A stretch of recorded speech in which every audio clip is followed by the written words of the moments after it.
অনেক রাত হলো, আমি আজ উঠি।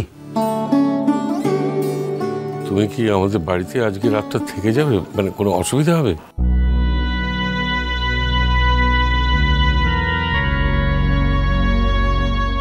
যদি বলো তাহলে আমাদের বাড়ি থেকে ফোন করে তোমার বাড়িতে মাকে ফোন করে জানাতে হবে।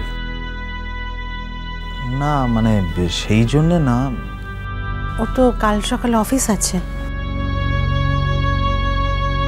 কেন আমাদের বাড়ি থেকে কেউ কি অফিস যায় না নাকি? আশ্চর্য তো। মোর দাদাটাকে আজ যেতে দিব ক্লাই, তবে তুই বল আর কি আনছিস?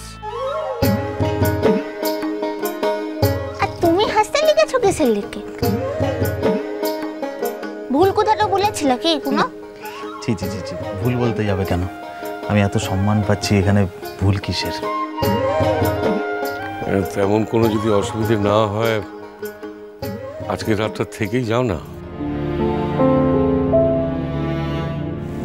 না মানে আমি আজ থাকবো না।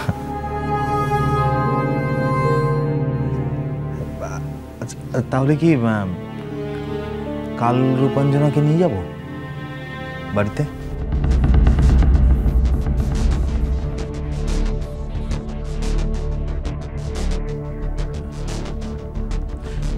না মানে আসলে মাকে বলেছিলাম যে যদি আপনাদের আপত্তি না থাকে তাহলে আমি আজই ওকে।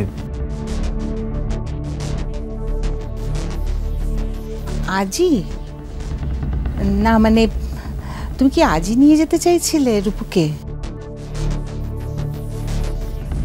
না মানে যদি আপনারা অনুমতি দেন।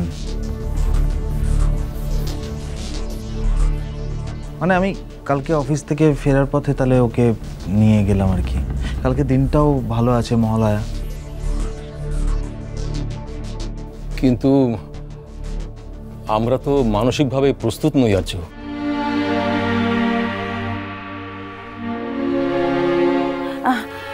মা না না, আজকালের তো প্রশ্নই নেই।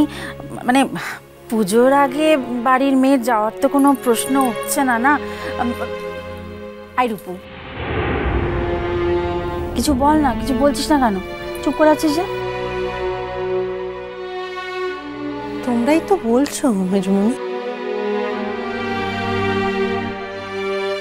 তাহলে আপনারা কবে পাঠাতে চান? দেখো বাবা, আমাদের এই পাড়ার পুজোটা অনেকটা বাড়ির পুজোর মতো। মানে খুব ঘরোয়াভাবে হয়।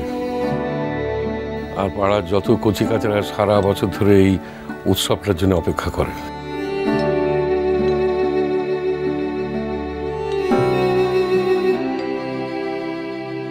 ঘটনাচক্রে আবার এই পুজোটা বোধহয় এই বাংলার একমাত্র পুজো যেটা প্রবীণরা অর্গানাইজ করে।